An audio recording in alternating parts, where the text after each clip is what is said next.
18 horas. Notícias de Manaus, Amazonas, Brasil e do mundo. Agora na Mix. Legal, 6 horas, 1 minuto em Manaus. Muito boa noite pra você em 100,7. Você na sintonia certa no melhor Mix do Brasil. Alô, equipe, 18 horas. Alô, rádio Mix FM. Alô, Karime Leão. Alô, Carlão, muito boa noite pra você. Boa noite pra você sintonizado Boa. aqui em 100,7. É isso aí, estamos juntos a partir de agora até às 7 da noite aqui no 18 horas. Mix. Legal, e você sintonizado aí em 100,7 pode participar conosco do 18 horas, simples e fácil, acionando aí o WhatsApp 994887592, valendo a sua participação, Karime. É isso aí, manda um zap pra gente. A gente quer saber o que você pensa a respeito dos assuntos que a gente aborda, que a gente comenta aqui no 18 horas. Participa com a gente do programa. Começando 18 horas com os destaques do dia. Motoristas e motociclistas de aplicativos protestam contra o projeto de lei que regulamenta a profissão. E o movimento foi nacional e afetou o serviço de veículos nos aplicativos. Começou hoje a retirada de flutuantes abandonados na área do Tarumanço. A operação do Ministério Público investiga crimes em contratos do 28 de agosto. Agora 6 horas e 2 minutos, você no melhor Mix do Brasil. Mais uma vez, obrigado pela sua participação, pela sua presença aí em 100,7. Vamos começar mais um 18 horas com os destaques desta terça-feira, 26 de março de 2024. 18 horas. Olha aí, hoje teve paralisação e protesto dos motoristas e motociclistas de aplicativos e não era para menos, né? O movimento é contra o projeto de lei complementar do governo federal que regulamenta a profissão, e a paralisação é nacional e afetou a oferta de veículos nos aplicativos de mobilidade, Karine. Pois é, Carlão, os motoristas fizeram uma grande carreata reunindo motos e carros que percorreu aí algumas ruas e avenidas da cidade hoje de manhã. Os manifestantes encerraram o movimento numa concentração em frente à Assembleia Legislativa ali na Avenida Mário Ipiranga. O trânsito ficou, travado, parado, né, gente? O repórter André Meirelles acompanhou tudo e traz pra gente ao vivo as informações. Muito boa noite, André. Então, o que os motoristas eles queriam exatamente, André? Atualiza pra gente a respeito do assunto. Boa noite.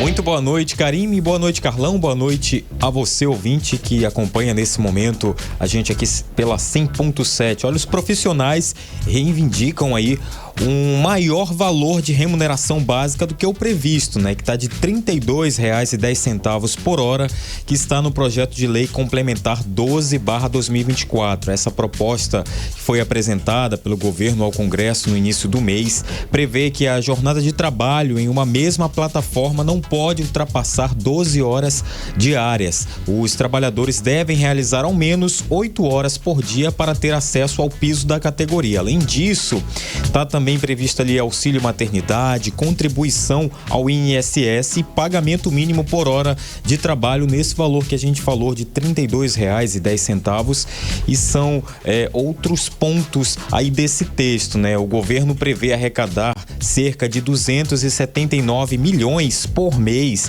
de reais das empresas com esse projeto, né? Associações de todos os estados aqui brasileiros participaram, né? Segundo a Federação dos Motoristas por Aplicativos do Brasil, que é a organizadora dessa manifestação. E claro, aqui no estado não foi diferente. A manifestação foi feita em frente à Assembleia Legislativa do Amazonas e, como você falou aí, Karime, Carlão, o trânsito ficou bastante lento em ambos os sentidos ali da Avenida Mário Ipiranga, aqui na zona centro-sul de Manaus. Os manifestantes, eles tinham o objetivo de chamar a atenção dos deputados estaduais para mostrar ali qual eram as reivindicações deles, mas eles não foram atendidos ali naquele momento, né? A gente vai ouvir agora a fala do Lucemir Andrade, que é o representante da liderança Infinity, né? Segundo ele fala aí que ele é contra aí esse projeto de lei, só que ele não é contra a regulamentação da categoria por várias situações que ele concorda ou não. Vamos conferir a fala dele. a nossa manifestação é contra essa PL, mas não propriamente contra a regulamentação da nossa categoria, e sim pelo texto, né, que não nos representa e que foi também elaborado por pessoas que não nos representam. Então vamos fazer essa manifestação para que chegue aos parlamentares da Câmara Federal, né, que nos representa o Amazonas, e que chegue aí a todo o Brasil, né? Nós queremos ser ouvidos e queremos que essa PL mude e que seja implantadas as nossas reivindicações e não de pessoas que não nos representam. 18 horas. Tá, então, Karime, Carlão e ouvintes, a gente ouviu a fala do Lucemir Andrade, líder do movimento Infinity de mobilidade urbana aqui na cidade de Manaus, falando aí que é contra esse projeto de lei 12/2024, né, que propõe regulamentações para a categoria, né? Olha só resumir um pouco aqui do que é esse projeto. A gente conversou com a especialista em direito do trabalho, que é a Amanda Medrada, advogada, e ela disse que a medida não estabelece um salário fixo e sim uma remuneração mínima, né? O motorista por aplicativo vai poder fazer diversas corridas e dentro dessa 1 hora em que ele está logado, o mínimo que ele deverá receber na plataforma é R$ 32,90. Por isso que foi inserido na medida que o piso salarial será de R$ 1.412, ou seja, se o trabalhador fizer 2 corridas dentro de 1 hora e o valor mínimo não atingir esse valor mínimo aí que é de R$ 32,90, a plataforma deve então apurar e realizar o repasse complementar da diferença, isso que, segundo a especialista, né? E ainda de acordo com ela, a forma de controlar o tempo em que o trabalhador está na plataforma e se ele de fato está realizando corridas ou se está logado, isso aí será definido através de uma negociação coletiva entre as empresas e os sindicatos que devem representar os trabalhadores, né? Ainda que a regulamentação ela tenha sido um clamor dos motoristas por aplicativos, isso, né, nessa movimentação em todo o Brasil, nem todos os trabalhadores ficaram satisfeitos aí com o texto desse projeto, né? A proposta apontam que os trabalhadores vão receber a cada hora trabalhada aí cerca de R$ 24,07 para o pagamento dos custos, né? Com celular, e tem os combustíveis, manutenção do veículo, seguro, impostos e outras despesas, né? E esse valor, ele não irá compor a remuneração, né, de caráter indenizatório, né? Alguns trabalhadores apontam que os altos custos com esses aspectos não serão cobertos pela quantia proposta, né? Esse projeto que a gente fala, que esse projeto de lei, ele é fruto de um grupo de trabalho que foi criado em maio de 2023, né? A criação do texto contou aí com a participação de representantes do governo federal, trabalhadores e empresas, além do acompanhamento da Organização Internacional do Trabalho e do Ministério Público do Trabalho, né? Esse projeto que a gente está falando, ele prevê aí na criação da categoria trabalhador autônomo por plataforma, né? Os motoristas e as empresas vão contribuir para o INSS. Os trabalhadores pagarão 7,5% sobre a remuneração e o percentual a ser recolhido pelos empregados será de 20%. E as mulheres motoristas de aplicativos terão direito a auxílio maternidade. Além disso, todos os trabalhadores terão ali o acesso aos benefícios previdenciários, né? A jornada de trabalho será de 8 horas diárias, podendo chegar no máximo aí 12 horas e não haverá acordo de exclusividade, né? O motorista vai poder trabalhar para quantas plataformas ele desejar, né? O que já acontece, né, hoje em dia, né? E para cada hora o profissional vai receber esse valor que a gente falou de R$ 24,07. Os motoristas vão ser representados por sindicatos nas negociações coletivas, assinatura de acordo e convenção coletiva em demandas judiciais e extrajudiciais. Karime e Carlão.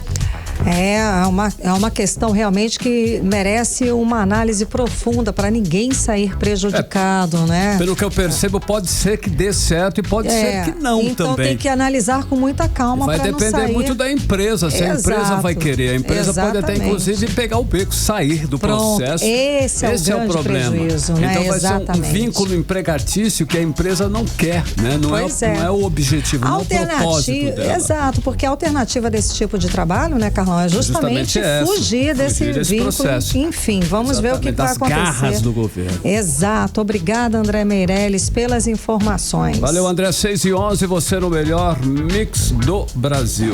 18 horas. Agora nós vamos falar um assunto recorrente, porque nós temos que continuar falando sobre ele, que é a saúde pública no Amazonas. É que hoje teve aí a segunda fase da operação Jogada Ensaiada, que cumpriu 10 mandados de busca e apreensão para investigar ilegalidades em licitação, corrupção e lavagem de dinheiro em contratos de prestação de serviços e fornecimento de material no hospital e pronto-socorro 28 de agosto. Exato, Carlão. A operação é do Ministério Público, tá? E as investigações também apontam a participação de agentes públicos e de empresários nesse esquema criminoso, né? Na primeira fase, vamos lembrar que tivemos a prisão de Henrique Barbosa, a companheira dele, Júlia Marquês, e a diretora financeira do Hospital e Pronto-Socorro 28 de agosto, Kirciane Alves. Olha só, o esquema só foi descoberto por causa das investigações de manipulação de resultados no futebol amazonense, envolvendo Henrique Barbosa,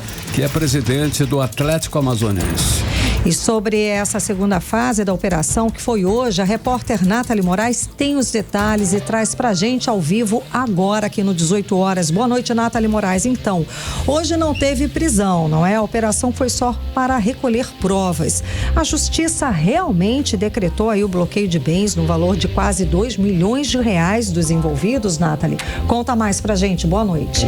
Boa noite, Karime. Boa noite, Carlão. Boa noite, ouvintes do programa 18 horas. Infelizmente, né, mais uma denúncia de caos na saúde do Amazonas. Mais uma vez, né, a saúde do Amazonas vira a manchete negativa nas páginas dos principais jornais, não somente aqui locais, mas também de todo o Brasil. Isso porque, né, o Ministério Público, junto ao Grupo de Apoio e Combate ao Crime Organizado, o GAECO, eles deflagraram, né, como você bem disse agora há pouco, Karime, né, essa segunda fase da operação Jogada Ensaiada. E aí eles realmente pediram aí o sequestro de bens, né? O que significa o sequestro de bens? Que seja, né, removido ali realmente da conta dessas pessoas envolvidas o valor de mais de 1.800.000 reais, né? A justiça cumpriu aí 10 mandados de busca e apreensão, e aí também a apreensão veicular, Karime, já que a justiça quer entender se esses empresários e esses agentes públicos estavam de fato, né, fazendo contratação direta. O que é a contratação direta? A gente sabe que toda contratação no governo, se não estiver em estado de emergência, precisa passar por todo um processo licitatório, né? Precisa de toda uma análise e aprovação. Só que o que o Ministério Público quer entender? Por que essas empresas eram contratadas de forma direta, né, com um valor acima do valor de mercado, sem nenhuma fiscalização? E aí, para isso, né, o Ministério Público, junto a esse grupo, né, que justamente combate aí o crime organizado, deflagrou aí hoje a segunda fase dessa operação, que tem o nome aí de Jogada Ensaiada, cumprindo aí 10 mandados de busca e apreensão para investigar ilegalidades em licitação, também o crime de corrupção e lavagem de dinheiro. Vale a gente destacar que todos esses casos, né, esses possíveis crimes estão em investigação, certo, né? Eles foram até esses locais, essas casas, esses condomínios, que eles não divulgaram os endereços, né, mas foram em vários pontos aqui da nossa capital, e aí para fazer a apreensão de documentos, computadores que comprovem que esses empresários, juntos aos agentes públicos, estejam cometendo aí esses crimes, Karime. Toda essa situação, né, acontece depois de várias denúncias de que o Hospital 28 de agosto estaria aí recebendo materiais de empresas não credenciadas. E aí é isso que o Ministério Público quer entender. As investigações mostraram também a participação de funcionários públicos e empresários, e aí por isso veio essa decisão judicial do Ministério Público, que realizou aí hoje o sequestro de bens de mais de 1.800.000 reais. Segundo aí o Grupo de Atuação Especial de Combate ao Crime Organizado, foram colhidos aí, como eu disse, né, os elementos, as provas, né, que possam revelar aí a associação dessas pessoas com esses crimes, né? De lavagem de dinheiro, contratação direta e ilegal, né? E tudo isso começou em junho de 2023. Como você disse, Karime, lá no ano passado, né? Em junho de 2023, o presidente do Clube Atlético Amazonense, o Henrique Barbosa, ele foi preso, né? Assim como também a esposa dele, que inclusive ele usaria ali a empresa de gestão esportiva para receber verbas do governo, né? E a esposa dele, ele tinha uma certa ligação com o Hospital 28 de Agosto, e aí na época o Ministério Público entendeu o seguinte, que houve favorecimento da empresa dele para que ele, né, ele tinha uma empresa de agentes de portaria, para que entrasse ali dentro do 28 de Agosto com um preço diferenciado, e aí o Ministério Público entendeu que configurava ali o crime de contratação direta e lavagem de dinheiro, e em junho do ano passado pediu aí a prisão do empresário. Ele foi, né, identificado cobrando o sobrepreço, e o que acabou aí resultando prejuízo nos cofres públicos aqui à saúde do Amazonas no ano passado de mais de 2 milhões de reais. Meu Deus do céu. E aí, é o que a gente não precisava mais, além do caos, né? Além de toda essa situação que está a saúde do estado do Amazonas, ainda ter esse prejuízo criminoso, né? Exato, Karime, né? E como eu disse anteriormente, né? Além dele, né? Foram denunciados na época pelo Ministério Público a Júlia Fernandes Miranda, ex-gestora do 28 de Agosto, que é a esposa do empresário. Ah, nossa, para a surpresa de 0 pessoas. E a Kericiane Alves, que é a diretora financeira, a ex-diretora financeira lá do 28 de agosto. Então, né, aí a gente já começa a entender mais ou menos o que estava acontecendo isso daí. E aí agora, né, com toda essa apreensão, o grupo, né, de combate ao crime organizado do Ministério Público pretende individualizar, né, o que eles querem. Eles querem responsabilizar cada uma dessas pessoas pelos crimes que cometeram. Afinal, a gente está falando de mais de 2 milhões de reais, né? Um prejuízo muito grande para a saúde do Amazonas, que a gente sabe que já caminha a passos lentos do caos, né? A gente sabe a situação de calamidade dos hospitais que nós temos aqui, né, da nossa cidade. E aí, o que o Ministério Público quer? Que essas pessoas devolvam o dinheiro que é do povo. Lógico, é nosso, aliás, né? Porque é o trato, é uma responsabilidade que é preciso ter com a coisa pública. É dinheiro público, é dinheiro nosso, que deveria ser investido sim na saúde. Nós deveríamos estar recebendo em troca uma saúde de alta qualidade, e não é o que a gente sabe que acontece. Infelizmente, né, Karime? A gente recebe aqui no programa, no 18 horas diariamente, denúncias, são dezenas de denúncias que a gente recebe todos os dias, falando sobre a situação crítica e caótica dos principais hospitais aqui, não somente aqui da nossa capital, mas também dos municípios do interior, que a gente sabe que é ainda pior, né, Karime? Exato, é a questão do colapso da saúde do estado do Amazonas. Não tem para onde fugir, não tem como querer dizer dos milhões investidos em saúde, que na prática todo mundo sabe que na real, quando precisa, não tem medicamento, não tem médico, não tem estrutura, não tem nada. E aí, Karime, para encerrar, né, eu entrei em contato com a Secretaria Estadual de Saúde para tentar entender aí onde foram cumpridos esses mandados de busca e apreensão, o que foi que aconteceu. E aí eles informaram o seguinte, né, que o Hospital 28 de Agosto não foi alvo, né, desses mandados de busca e apreensão, que tudo isso acontece e nenhuma outra unidade da rede estadual de saúde foi alvo aí desses mandados de busca e apreensão. Eles informaram em nota que todos os alvos foram em endereços residenciais, inclusive dos servidores estatutários. Mas assim, não foi o edifício do 28, mas pessoas que trabalham para o Estado, ponto. Exatamente, a gente está falando aí da ex-gestora, né, ex-diretora do Hospital 28 de Agosto e da diretora financeira. A ex-gestora, a diretora do hospital, era simplesmente casada com um empresário que teve um favorecimento aí de contratação direta. Foi verba do governo. Eu não vou falar muita coisa, né, que cabe ao Ministério Público fazer todo esse trabalho de investigação, né? Exato, Mas... eles que estão apurando essa situação. Exatamente, mas né, para um bom entendedor é isso aí, Carlão. E aí, finalizando a nota, a SEIS informou que esses servidores são estatutários e eles já foram afastados aí das suas funções. Mas continuam recebendo. Não dá, eles estão afastados, né? Segundo a SEIS. Provavelmente. Né? Mas a gente vai continuar acompanhando aí esses desdobramentos, né? Do Ministério Público, do Grupo de Combate ao Crime Organizado, porque com certeza, e muito em breve, eles devem divulgar aí as informações do que eles coletaram aí nesses mandados de busca e apreensão, Karime e Carlão. Obrigada, Nathalie, pelas informações. Gente, e com certeza, né? Esse caso aí de corrupção que está sendo investigado lá no 28 de agosto é apenas a ponta do iceberg. Não tem como negar, né? Se investigar mesmo, vão descobrir para onde foi grande parte aí dos mais de 5 bilhões de reais que o governo do estado jura de pé junto que investiu na saúde do estado do Amazonas, isso só no ano passado. Sim, jura, porque na prática, quem precisa da saúde pública do estado do Amazonas sabe que ali não tem investimento, que ali não tem dinheiro, gente. Falta esparadrapo. Cadê esse dinheiro? O que a gente sabe é que falta tudo.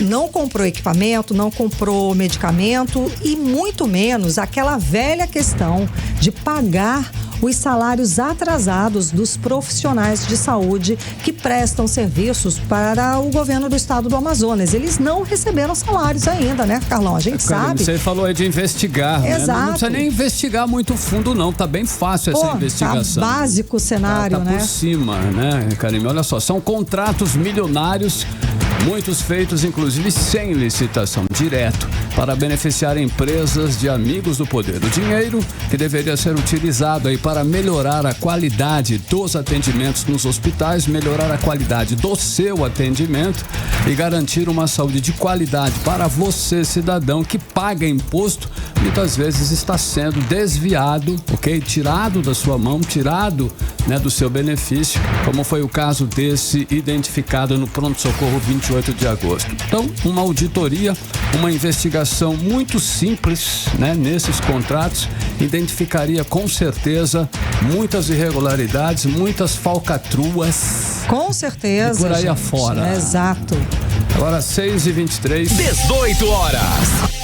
Vamos agora falar dos bastidores da política amazonense com ela, Cíntia Blink, que já está aqui ao meu lado. Cíntia, boa noite, Cíntia. Então, ontem, Roberto Cidade, o deputado, mostrou força ao lançar oficialmente a pré-candidatura dele, né, à prefeitura aqui da cidade de Manaus. Bom, foi um evento bem concorrido. Você saiu daqui dizendo que iria lá para ver só, né, para pegar informações de bastidor. Então, Cíntia, o que aconteceu por lá que só você viu? Conta pra gente, boa noite. Então, Karime, eu não consegui chegar lá. Nem conseguiu chegar. Trânsito.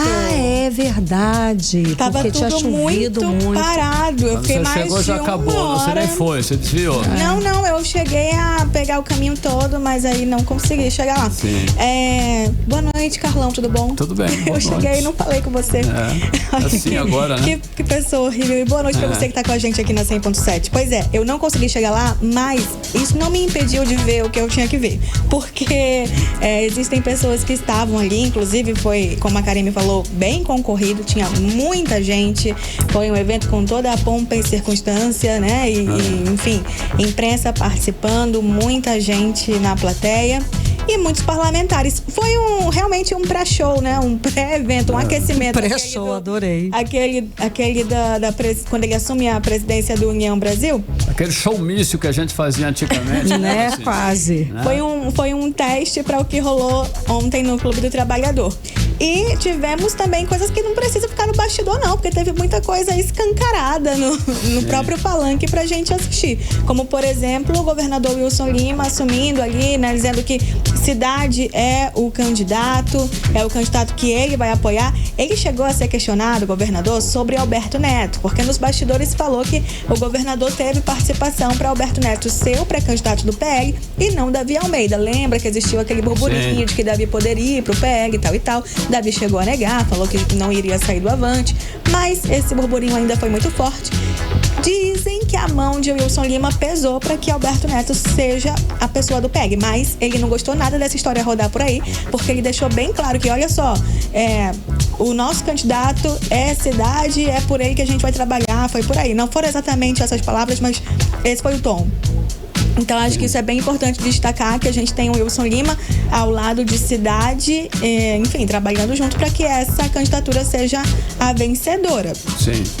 E sendo assim, Cíntia Brinck, governador apoiando já o pré-candidato, né, Roberto Cidade, a situação com o prefeito Davi Almeida parece que então tá definida, né?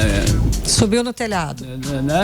Ou não? Ainda não. Eu não boto minha mão no fogo por nada, Sim. nem ninguém, ainda mais quando são políticos. Você não vai afirmar nada. Eu não vou afirmar, mas assim, que rolou muita alfinetada em direção a Davi Almeida, rolou, viu? Sim. Não só do governador Wilson Lima, mas ele foi duro, porque ele falou assim, eu como governador, eu apoio todos os prefeitos, porque, né, sou governador do Amazonas, então apoio todos os prefeitos, sejam eles da minha base aliada ou não, mas isso não significa que eu tenho, e não tive o apoio de nenhum prefeito, apenas de 2 prefeitos. Quando ele fala nenhum, ele tá pensando em Davi Almeida, né? Aí quando ele fala 2, é que ele lembra que existe mais cidades além de Manaus. Sim. Então, eu vejo isso como um recado diretíssimo ao prefeito Davi Almeida, que anda meio calado, né? Tenho visto ele um pouco caladinho. Tá, ele tá na dele. Tá pianinho, né? Como dizer, ele tá moendo. Agora, Blinky, e esse racha aí do governador e o prefeito, você acha que tá refletindo nas relações da Câmara Municipal? Sem Parece que tem um dúvida. requerimento aí para abrir uma CPI. Conta pra gente. CPI da CEMED. Estão investigando aquela questão do dinheiro, que há um vídeo em que supostamente foi pego lá na prefeitura de Manaus por um motorista aí e tudo mais. E aí querem investigar esse caso. Na verdade, o secretário de comunicação chegou aí à Câmara, apresentou lá um laudo que uma empresa privada, que ele mesmo pagou, disse que estava tudo certo, que não havia qualquer problema naquela movimentação, que o vídeo foi manipulado. E, de qualquer forma, os vereadores estão tentando fazer uma CPI. Essa assinatura estava em 3 pessoas semana passada. Passou para 10, precisa de 14 para andar, tá? Aí passou para 10 na segunda. Não, até a semana passada, mas no finalzinho ficou 10. Ontem assinou mais um, ficou 11. Hoje assinaram 2, então tem 13. Sim. Só que Caio André, presidente da Câmara Municipal de Manaus, ele falou pra mim o seguinte, olha só, quando chegar em 13, quando faltar 1, eu vou assinar, porque eu não quero assinar logo para não influenciar os demais vereadores. Caio André é presidente, muito influencer dentro da Câmara. Aí o que acontece? Estamos em 13. E Caio aí? André assinou? Ainda não. Ainda não? Ainda não. Vamos aguardar, Vamos aguardar. Cíntia, nós estamos falando aí, né, de Coronel Menezes, né, mas ele tem uma certa representatividade, ele não é fraco não, ele é forte, né? Tanto é que hoje, olha só, quem saiu em defesa do coronel nessa confusão aí do PL, nessa confusão, diria toda, né, no processo, foi o senador Omar Aziz, que inclusive foi adversário dele, né? Menino, eu quero saber fazer adversário como o Menezes faz. Pois né? Sim. E ele quase ganhou, né? Inclusive do senador Omar, né? Ele chegou bem perto. Quase. O que o Omar falou, o que o senador Omar falou com relação ao Coronel Menezes nessa história toda aí, Blink? Ele falou com o Jefferson Coronel, que... sim, no meio-dia, né? No meio-dia. Ele falou que achou um absurdo a forma como o PL tratou Menezes. Aí ele chegou a relembrar que Menezes ameaçou a candidatura de Omar Aziz, que quase não volta para o Senado e ficaria Menezes, mas aí no último momento as urnas apuraram lá que não seria isso, enfim. Ele dormiu o senador e sem ser, mas quase. Ele teve medo ali. Mas aí o que acontece? Ele falou que o Menezes não merecia ser tratado pelo PL como foi. São palavras dele, tá? E também que ele entende que Menezes, pela força que tem, pela performance que tem feito, ele deveria sim participar do pleito de 2024. Aí eu fiquei pensando, gente, o que Omar quer com isso? Porque do Neida, né, como diz Karine? Do Neida. Omar lá quieto no canto dele, segurando a mão de Davi Almeida e falando o quanto o Menezes precisa ser bem tratado. Por quê? porque ele quer mostrar o quanto ele é bacana como adversário, o quanto ninguém é inimigo dele, ele só quer sair por cima ali. Pode ser isso aí também, mas sabe o que pode ser? Eu fui calcular, não sou boa nisso porque sou jornalista, mas assim, o que acontece? A gente tem um Alberto Neto que somaria com Menezes na chapa Puro Sangue, certo? Certo. Mas se eles se separam, eles vão rivalizar. Então, enfraquece. Enfraquece, eu também acho, Carlão. Dividir para Enfraquece. conquistar. Exatamente. E quem que Omar quer que vença essa candidatura? Davi Almeida. Davi, é claro. Então, para ele é muito interessante ter um essa capitão Alberto racha. Neto frágil. Sim, e um Coronel Menezes frágil também. Faz sentido. Assim, olhando por esse prisma, faz um sentido, né? Não é? Pois eu é. acho. Refletir isso. Acho. Blink, então, a gente está aí há 12 dias para o fim do prazo de filiação partidária. A gente pode ter alguma novidade nos próximos dias, assim, bem dramática? A gente pode ter dramática. A gente já viu o Coronel Menezes saindo do PL. Ele vai para o União Brasil, pelo que eu entendi, mas ele ainda não assinou, tá? Sim. Então, gosto de falar depois que tá assinado. Ele vai fazer lá, só isso, Blink, mas tudo bem. Ele já falou que ele não virá como vice, viu? Pois é, então. Então, o que está se especulando é vereador e um vereador forte. Gente, antes de eu ir embora, porque, né? Deixa eu falar pra vocês uma coisa. Tempo de TV, que é um negócio que isso é legal.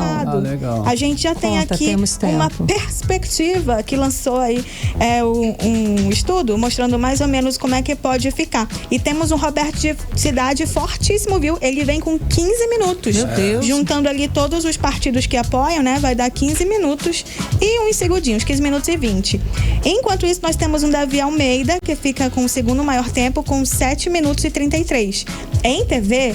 Nossa, o jornalista sabe que é gigante. É gigante, mas mesmo assim é muito menos em relação ao Cidade. Ainda vou chegar em outros aqui. E olha a só. TV ainda faz a diferença aí, né? Principalmente sim, na questão periférica e no interior. Faz sim. Alberto Neto ficou com 7,34, praticamente o tempo de Davi Almeida. Zé Ricardo, que a gente ainda não sabe se virá ou não, né? Na verdade, 6,15. A Mamandel, que já se anunciou pré-candidato e aparece muito bem em pesquisa. 1 minuto e 36. Meu Deus, beba água. Será? Ai, vai ser beba água, põe os 5 e vamos lá. O Enéas fez sucesso em 30 segundos. Mas não levou, né? Mas ele ficou conhecido e conseguiu outras coisas através disso, né? Foca no Enéas aí, amor. Mas não levou. Olha só, o Tuiuca, ele é do PDT. Ele tá com 1 minuto e 32. Mais ou menos equilibrado com a mão, né? Que, enfim, se a gente for conferir com Cidade, é melhor nem olhar pra isso. Maria do Carmo do Novo fica com até menos, fica com 30 segundos e o Wilker Barreto com 17 segundos. Beba água, galera. Cruel, hein? De 15 minutos para 17 segundos. Nossa, é uma diferença. É uma diferença muito grande, né? Gente, isso é menor que um vídeo da internet. Exato. Não tem nem comercial de rádio de 17 segundos. Só tem esse é um desafio pra galera que vem com os marketings, né? Exatamente. Meu nome Volta amanhã com mais participação aqui e mais informação pra você. Obrigada, Blink. Até amanhã. Tchau, tchau. Valeu, Cíntia. 6h33, você no melhor mix do Brasil. 18 horas. Olha aí, começou hoje a retirada de flutuantes abandonados na área do Tarumã Sul. Essa história já está rendendo. A prefeitura estima que cerca de 20 estruturas estão nessa situação, Karine. Então, Carlão, essa ação de desmonte atende a uma decisão da Justiça do Amazonas que, num primeiro momento, priorizou que a retirada apenas dos flutuantes previamente identificados como abandonados. A retirada dos flutuantes começou logo cedinho, às 8 horas da manhã, mas por questões de segurança, a empresa não foi autorizada a acompanhar os trabalhos. A imprensa não foi autorizada a acompanhar, como se a gente fosse fazer alguma confusão lá, ok, né? Mas então, o repórter André Meirelles acompanhou essa movimentação, está aqui ao vivo, volta a conversar com a gente ao vivo, conta mais detalhes a respeito do assunto. Então, André, realmente até que não teve nenhuma confusão aí nesse primeiro dia, não é mesmo? Conta mais.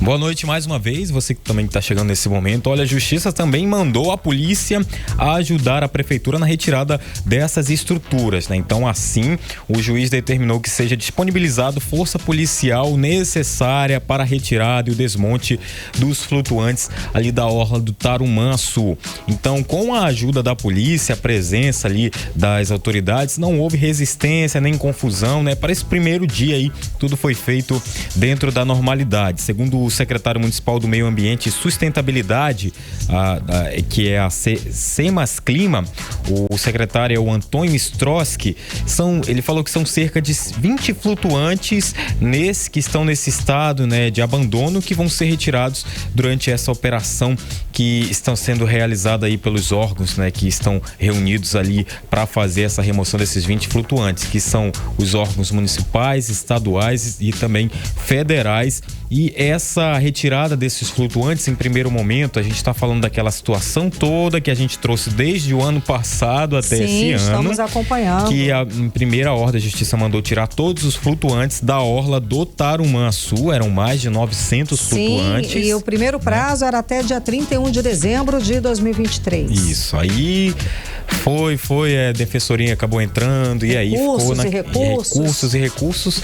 Aí ficou que no final, nesse primeiro momento, é determinado aí o que a prefeitura começou a fazer hoje, retirar apenas os flutuantes que são considerados abandonados, ou seja, desde o ano passado, quando a prefeitura de Manaus começou a notificar os proprietários desses flutuantes, cerca de 20, né, que são os considerados abandonados, não foram localizados. Então eles foram enquadrados como flutuantes e estruturas abandonadas ali na orla do Tarumã Sul, e por isso a Justiça determinou que nesse primeiro momento essas 20 estruturas sejam retiradas. Então a gente vai ouvir a fala do secretário falando mais sobre essa ação. Vamos conferir. Nós vamos fazer a operação hoje apenas das estruturas consideradas abandonadas. E eu quero destacar aqui o que é muito importante, e o Hudson também já falou, é a presença dos órgãos, além da estrutura do município de Manaus. Várias secretarias estão participando, o CCC, que também nos últimos meses esteve também participando com a gente, coordenando essa organização, a Polícia Militar do Estado do Amazonas, o Batalhão Ambiental, a Polícia Civil, o Corpo de Bombeiros, o SAMU, a Guarda Municipal, a Marinha do Brasil também, que tem acompanhado a gente em todas as discussões, porque ela cuida do ordenamento do rio, da questão da segurança da navegação, e nos orientará também nessa operação da retirada dos flutuantes. Então, cada estrutura que será desmobilizada, desmontada, será colocada sobre uma balsa e que também vai ter um ponto muito funcional e prático de operação para essa primeira etapa. E nós vamos fazer a retirada do material. Aquele que tiver algum aproveitamento será dado destino primeiro para ver as demandas da Secretaria da Semasc. 18 horas. Tanto aí, Karime, Carlão e ouvintes, a gente ouviu a fala aí do Antônio Stroski, ele que é secretário da Semas, falando aí sobre essa ação de retirada de estruturas abandonadas ali na orla do Tarumã Sul, Karime e Carlão. Será que algum dono vai aparecer reclamando em uma determinada momento? Acho que não, né? Como foi falado aí, né? As estruturas vão ser, as que servirem vão ser reutilizadas, né? Sim, pela Semas, e o resto vai ser descartado aí por conta mesmo da prefeitura. André, parece que a Defensoria Pública, inclusive, criou um grupo para acompanhar o caso da invasão de flutuantes lá no Tarumã Sul. Existe esse grupo e como ele vai atuar nesse processo? Isso, é um grupo de trabalho, né? Esse grupo aí vai atuar na Comissão de Conflitos Fundiários do Tribunal de Justiça aqui do Estado do Amazonas, né? Esse grupo está sendo criado, né? Para que possa atuar ali na Comissão de Conflitos Fundiários do Tribunal de Justiça aqui do Amazonas, que foi acionada para mediar a questão que envolve aí a ordem judicial de desmonte e remoção dos flutuantes do Tarumã Sul, porque, segundo informações informações aí, então, aí que foi repassada, nesse primeiro momento aí que a gente acompanha, estão sendo retirados esses flutuantes abandonados, mas depois de uma reunião, depois desse grupo criado, é que vai vir a ordem, os flutuantes, quais serão retirados e quais irão permanecer ali na orla do Tarumã, né? Então é isso, Karime, Carlão. Obrigada pelas informações, André Meirelles. Valeu, André. 6h39, você no melhor mix do Brasil. 18 horas. Continue ligado em 100,7. Daqui a pouquinho, o Sindicato de Trabalhadores em Educação do Amazonas reivindica reajuste salarial de 20%. É o nosso assunto em instante, já aqui no 18 horas. 18 horas. E agora é tempo e temperatura, em previsão do tempo para amanhã. Karime Leão. Previsão do tempo.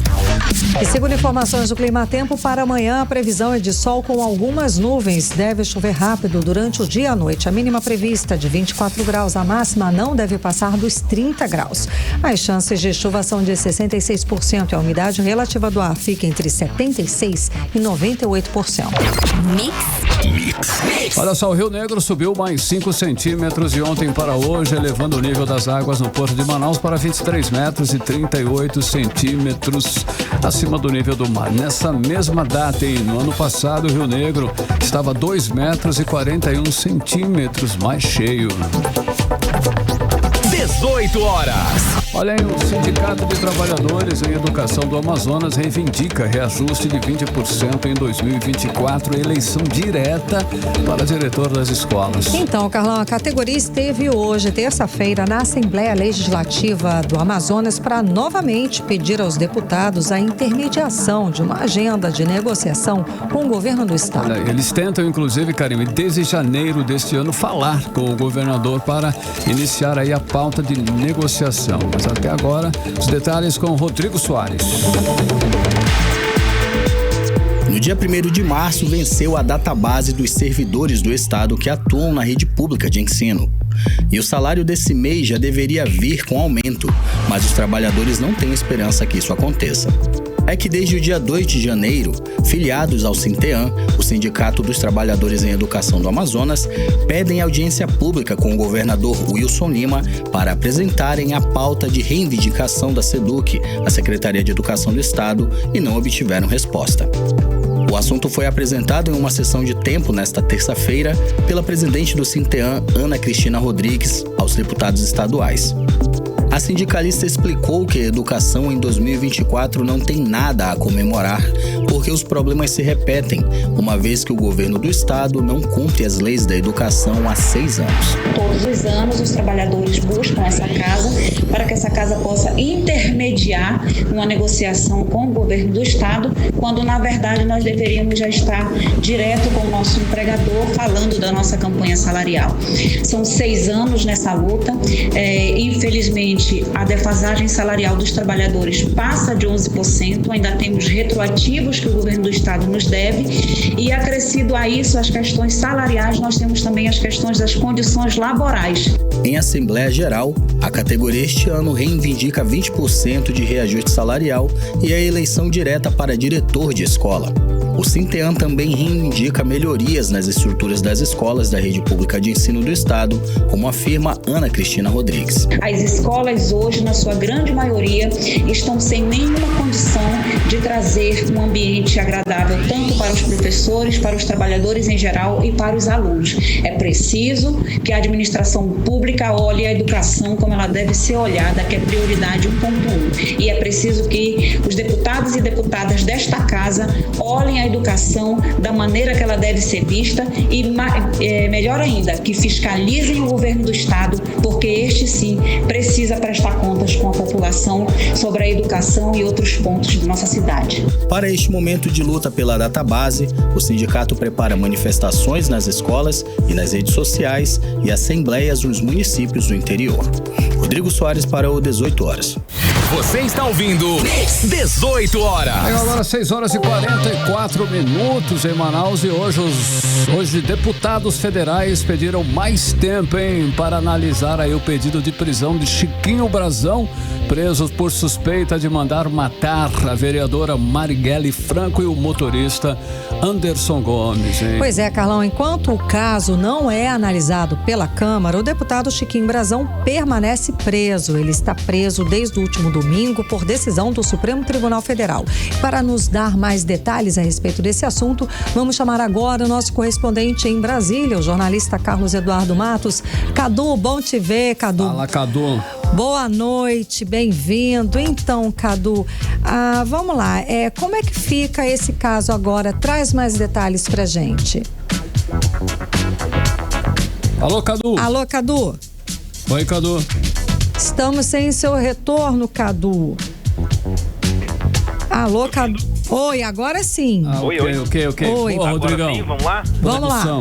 Boa noite, Karime. Boa noite, Carlão. Boa noite, ouvintes do programa 18 horas. Eu tô aqui na Câmara dos Deputados ainda, falando com vocês ao vivo, e eu acabei de acompanhar a reunião da Comissão de Constituição e Justiça, CCJ, né, que terminou com muito bate-boca, Karime. Teve muita barulheira por causa desse inesperado, digamos assim, pedido de vistas que foi concedido pela presidente, a deputada Caroline Gittoni, para que analise melhor a medida cautelar que trata da prisão do deputado Chiquinho Brazão. Esse pedido de vistas, Karime, ele veio da extrema-direita e acompanhado pelo Centrão. O deputado Gilson Marques, do Partido Novo do Estado do Rio Grande do Sul, inicialmente ele pediu vistas para que tenha mais tempo para analisar o texto. Ele disse que o parecer do relator foi alterado 3 vezes e o sistema foi atualizado muito em cima da hora, então ele não teve tempo para analisar com calma. O Gilson Marques, ele é do Partido Novo, ele é muito criterioso nessa questão muito técnica, ele gosta de ler os assuntos na pauta, mas isso tudo foi acordo. E aí, na sequência, Karime, os deputados Fausto Pinato, do PP de São Paulo, e Roberto Duarte, do Republicanos do Acre, subscreveram um pedido de vistas. Aí eles alegaram que existem pontos que precisam ser analisados com mais calma, com mais cautela, porque se trata de uma prisão preventiva e não de uma prisão em flagrante. Esse pedido de vistas, Karime, foi um acordão de última hora, viu? Inclusive, quando a gente gravou o Expresso 18 horas, que sai ao longo da nossa programação, eu liguei pro diretor, tem como alterar porque vão pedir vistas. Eu soube desse bastidor e não, deixa que você explica ao final, mas realmente foi um acordo de meio-dia, junto com o presidente da Câmara, Arthur Lira, com a presidente da CCJ, para que houvesse esse pedido de vistas coletivo, porque não se trata, Karime, de proteger o deputado Chiquinho Brazão, viu? Se trata de fortalecer o corporativismo, de dar uma resposta política a uma decisão do STF contra um membro do parlamento. Então, não se trata do deputado, sim, se trata do corpo parlamentar, tá entendendo? Essa que é a grande questão. O Centrão, ele tá aqui engasgado com o Supremo, ele tá engasgado, então qualquer decisão que possa afetar o corpo parlamentar, eles querem analisar com muita calma. Então, o advogado do deputado Chiquinho Brazão, ele falou aí por 20 minutos, inclusive o próprio parlamentar da prisão entrou online, ele fez os argumentos, mas o advogado, ele fez um apurado aí, ele disse que o STF, ele agiu legalmente, digamos assim, porque o STF, ele determinou uma prisão, uma prisão por meio de prisão preventiva, sendo que a lei, ela só permite que um parlamentar seja preso em flagrante por crime inafiançável. Então eu separei um trecho da fala do advogado, que é um trecho que esclarece esse ponto. Vamos ouvir o advogado Kleber. Vamos ouvir. Se houver prisão em flagrante, não que a tese esteja desajustada, porque nós vamos tratar disso ainda considerando o flagrante, mas é preciso que a Câmara examine precipuamente o tema da prisão preventiva. E aí, veja, a Constituição Federal, bem ou mal, e é preciso que o Brasil entenda isso. Se a nossa Constituição não é boa, então vamos ter coragem de mudar a Constituição. Se a nossa lei não é boa, vamos mudar a lei. O que nós precisamos entender é que, estando na Constituição, estando nas leis, nós precisamos cumprir, notadamente quando nós tratamos de garantias fundamentais da pessoa humana. E vejam, mais uma vez, não independentemente da gravidade do fato, independentemente de tudo aquilo que tenha repercutido acerca desse nefasto episódio. Nós estamos tratando de garantia constitucional, nós estamos tratando de um preceito segundo o qual o parlamentar, qualquer parlamentar, não pode ser preso senão em flagrante delito por crime inafiançável. Os fatos são anteriores a são anteriores ao mandato parlamentar, os fatos não têm relação com o mandato de deputado federal, de maneira que há um vazio nesta decisão do ponto de vista de competência do Supremo Tribunal Federal. O Supremo Tribunal Federal, como já se disse em outras ocasiões, pode muito, mas não pode tudo. O Supremo não pode criar regras de competência que não estejam inseridas na Constituição e na legislação infraconstitucional. De maneira que aqui nós temos, de maneira escancarada com todas as vênias, uma incompetência do Supremo Tribunal Federal para decretar essa prisão. 18 horas.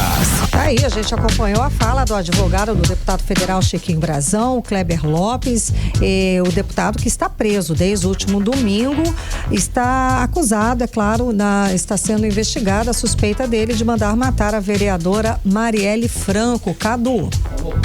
Exatamente, Karime. Então, o advogado Kleber, ele fala alguns pontos que o STF teria errado. Primeiramente, pela questão da competência do próprio STF, a questão da prisão que não foi em flagrante e a terceira questão de que o deputado está sendo acusado por um crime que estaria fora do mandato dele. Ele não era deputado federal quando tudo aconteceu. Então, vai ser briga para mais de metro, né? Então, Karime, feito essa leitura do parecer pelo deputado Darcy Matos, né, que foi o relator, e depois da fala do advogado, começaram então a pipocar os pedidos de vista, e aí isso gerou muita revolta. E aí eu separei pra gente ouvir, Karime, uma fala do deputado Roberto Duarte, do Republicanos do Estado do Acre. Volto a repetir, é o Centrão falando. Então vamos ouvir rapidinho o argumento do deputado Roberto Duarte. Eu já vinha dizendo que nós estamos aqui tratando de um cidadão, um deputado que está preso, e de lá ele não sairá enquanto não se exaustar aqui a discussão sobre a legalidade, sobre a constitucionalidade da prisão. Nós não vamos tratar do crime de homicídio. Repito, nós aqui repudiamos veementemente o crime de homicídio e qualquer outro tipo de crime. Mas aqui nós precisamos avaliar a questão da prisão preventiva decretada pelo Supremo Tribunal Federal. Nós observamos ainda na imprensa nacional que não existem provas cabais e não houve sequer o contraditório. Nós precisamos defender o contraditório sempre e o devido processo legal. 18 horas. A gente agora ouviu aí o parecer do deputado federal Roberto Duarte, do Republicanos do Acre. Cadu. Karime, esse pedido de vista, claro, resultou muito bate-boca entre os parlamentares, principalmente os deputados do PSOL, né, que é o partido ao qual a vereadora Marielle Franco fazia parte, né? Eles ficaram muito revoltados. Tava meio bravo ele, inclusive, na fala dele aí, né, Cadu? Exatamente, ele foi interrompido várias vezes, né? Mas eu consegui fazer esse recorte da fala. E aí os deputados ficaram revoltados com essa manobra de última hora, que realmente é uma manobra de última hora dos deputados, principalmente do Centrão. Então eu trouxe pra gente ouvir uma fala da deputada Talíria Petroni. Além de muito amiga de Marielle Franco, ela estava ali muito emocionada ali ao reagir a essa manobra dos parlamentares. Vamos ouvir o que ela disse. Hoje é um dia triste para a democracia brasileira. 6 anos é tempo demais. No momento em que a justiça finalmente aponta para a resolução desse crime, a vergonha está acontecendo nesse parlamento que decide não se posicionar sobre um dos maiores crimes da democracia brasileira desde o pós-ditadura. É uma vergonha que esse parlamento adia a decisão de manter a prisão daquele que matou Marielle Anderson com tantos tiros que nós, amigos, familiares, nem sequer pudemos olhar e se despedir de Marielle no caixão, porque teve que ser de caixão fechado. É lamentável, triste dia para a democracia, triste dia para um parlamento que resolveu dizer não à democracia brasileira. 18 horas. E a gente acompanhou agora a fala, o desabafo, né, emocionadíssimo da deputada federal Talíria Petroni, do PSOL lá do Rio de Janeiro. E aí, né, Cadu, resume a indignação com esse resultado, com esse pedido de vistas. É uma indignação, mas olha, é um assunto polêmico, né? Sentimentalmente, olha, o presidente Arthur Lira, ele fez uma coletiva agora há pouco, ele disse que esse período aí de não causa prejuízo, porque o deputado ele vai continuar preso, como você disse também, né? Mas é assim, né? O Centrão, ele se faz de defunto para agarrar o coveiro por trás, né? Pelo andar da carruagem, é provável que a CCJ, ela emita um parecer pela rejeição da prisão. E aí há o temor de que o plenário vote também pela soltura do deputado. Ou seja, esse é o princípio de uma crise. Então não podia aceitar isso, não podia, esse pedido de vistas é apenas o início de um grande problema. Então isso não podia ter acontecido. Pode ser uma manobra, né? Sem dúvida foi uma manobra, né? Agora, respondendo a sua pergunta de início, como é que fica, né? Sim. Pela regra, um pedido de vistas, ele tem 2 dias aí, de 2 sessões aí de intervalo, né? Para que haja tempo para analisar melhor a matéria. Ou seja, a CCJ, Karime, ela só vai voltar a se reunir no dia 10 de abril, porque na semana que vem não tem nada, por causa da janela partidária. A gente falou sobre isso aqui no 18 horas. O Arthur Lira fechou o acordo porque por causa da janela partidária, desse vai e vem, desse pula-pula de partido, não vai ter nada semana que vem. Então o deputado continua preso, mas também vai ter tempo para todo mundo pensar em soltar o deputado. E vai ter muito protesto também nesse meio tempo. Exatamente. Verdade, Carlão, é um com princípio certeza. de uma grande indignação. Uma grande crise. Para que não aconteça. Valeu, Cadu. Ok, Cadu, galera. Obrigada pelas informações. Até amanhã. 6h55, valeu. Você no melhor mix do Brasil. 18 horas. Olha aí, o Hemoan está com os estoques de sangue em estado crítico e por isso está convocando doadores. Atenção, doadores, Karine. Exato, Carlão. Vamos acompanhar mais sobre o assunto agora com André Meirelles. Para garantir o estoque abastecido no feriado da Semana Santa, a Fundação Hospitalar de Hematologia e Hemoterapia do Amazonas, o Hemoan, convoca doadores de sangue para comparecerem ao Hemocentro. De acordo com a gerente de captação de doadores do Hemoan, Nívia França, os tipos O positivo e O negativo estão com estoques comprometidos. Principalmente da tipagem O positivo e O negativo, porque nós estamos à véspera de um feriadão. Então, a gente já tem uma queda no número de comparecimentos e a gente pode vir a ter um grande uso, né, de sangue por conta das urgências e emergências, que é algo que a gente não pode prever. Para se tornar um doador, basta estar com boa saúde, ter entre 16 e 69 anos e pesar mais de 50 quilos, como explica a Nívia França. Todos aqueles que estão bem de saúde, que têm mais de 16 anos, que pesam mais de 50 quilos, que compareçam ao Hemoan descansados, alimentados e com seu documento oficial com foto para se candidatar a uma doação de sangue. Lembrando que o sangue, ele não é fabricado. O sangue, ele só vai estar disponível se as pessoas vierem até o Hemoan, fazer a sua doação para que a gente possa processar esse sangue e colocar à disposição dos hospitais. A coleta vai funcionar das 7 da manhã até as 6 da tarde desta quinta-feira. No feriado de Sexta-feira Santa não vai funcionar, mas no sábado retorna às atividades normal, das 7 da manhã até as 6 da tarde. O Hemoan fica na Avenida Constantino Neri, Chapada. André Meirelles para o 18 horas. Você está ouvindo 18 horas. Vamos saber agora o que vai funcionar e o que não vai funcionar nesse feriado de sexta-feira com Nathalie Moraes. A Federação do Comércio de Bens, Serviços e Turismo do Amazonas divulgou que por conta do feriado da Semana Santa, na sexta-feira, o comércio de rua estará fechado aqui na capital.